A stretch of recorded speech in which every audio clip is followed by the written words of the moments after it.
জানি আমাদের মুসলিম ভাইদের শরীরে এক ফোঁটা রক্ত থাকা পর্যন্ত আমার প্রিয় নবী হযরত মুহাম্মদ সাল্লাল্লাহু আলাইহি সাল্লামের বিরুদ্ধে দুনিয়ার কোন মানুষ কথা বলুক আর আমরা নীরবে সহ্য করব, এটা হতে দিতে পারি না।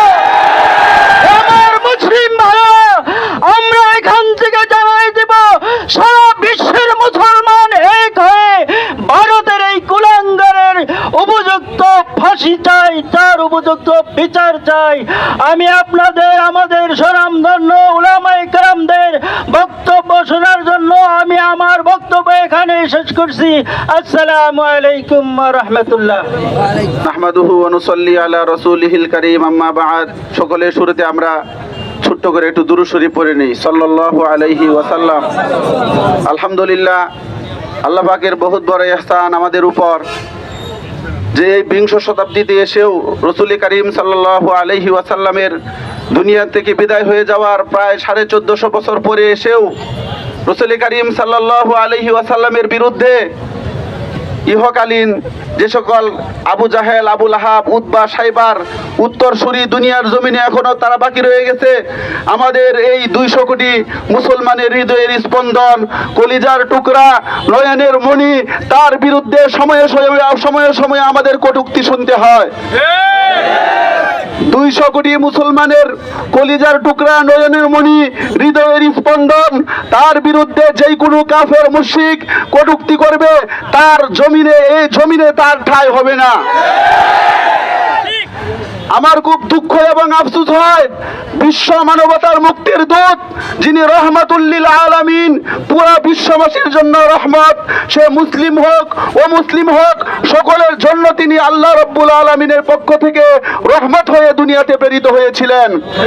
যার দরুন তিনি মুসলিম উম্মাকে সতর্ক করে বলেছিলেন, কোন অমুসলিম যদি মুসলিম দেশে কর এবং নিরাপত্তা নিয়ে বসবাস করে, কোন মুসলমানের তার শরীরে টুকা দেওয়ার অধিকার নেই।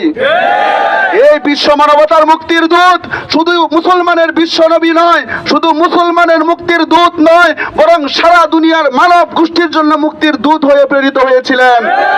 তাই তো তিনি বলেছিলেন, কোন অমুসলিমকে অন্যায়ভাবে অহেতুক হত্যা করলে সেই মুসলিম হত্যাকারীর জন্য আমি আল্লাহর দরবারে বিচার দায়েরকারী হব। তাই আমি বলতে চাই, হে নিজের নফসের দুশমন অমুসলিমেরা, যারা বিশ্ব নবীর নামে কটূক্তি করো, তুমি তো তোমার নিজের পরিচয়, তুমি তো নিজের অধিকারও বুঝো নাই, যেই নবী তোমার জন্য রহমত হয়ে দুনিয়াতে প্রেরিত হয়েছিলেন। আমি বলতে চাই এই 200 কোটি মুসলমান, তুমি একজন পুরোহিত সামান্য নবী করিম সাল্লাল্লাহু আলাইহি ওয়াসাল্লামের বিরুদ্ধে কটূক্তি করো, অথচ কুরআন এবং সুন্নাহর ভাষা অনুযায়ী যারা নবীর বিরুদ্ধে কটূক্তি করে, তার এই দুর্গন্ধময় কটূক্তির কারণে আল্লাহর আসমান ভেঙে পড়ার উপক্রম হয়, আল্লাহর জমিন তোকে গিলে ফেলার উপক্রম হয়ে যায়। তার 200 কোটি মুসলমান আমরা তাই সহ্য করতে পারি না। অবিলম্বে আমরা ভারত সরকারের কাছে নবীর নামে কটূক্তিকারী এই কুলাঙ্গার পুরোহিত রামগিরির ফাঁসির দাবি করতেছি আমরা। এবং সাথে সাথে পুরা বিশ্বের নাস্তিক মুরতাদ যারা সময়ে সময়ে নবীর বিরুদ্ধে কটূক্তি করে, তাদেরকে সতর্ক করে বলে দিতে চাই, সিংহের কানে কুচা দিলে এই জমিনে তো ঠাঁই হবে না, তস্তত করে ফেলা হবে, তস্তত করে ফেলা হবে। কথায় আছে আমরা সবাই জানি, উই পোকার যখন মৃত্যুর সময় ঘনায় আসে, তখন তার পাছার মধ্যে পাকা গজায়া যায়। সে আগুনের লেলিহান থেকে নাচতে থাকে, মনে হয় সে বেটা হয়ে গেছে। আল্লাহর জমিনে এ মুরতাদ নাস্তিক ও মুসলিম বেঈমানেরা আল্লাহর গজবে তারা দুনিয়ার জমিনে ধ্বংস হয়ে যাবে। তাই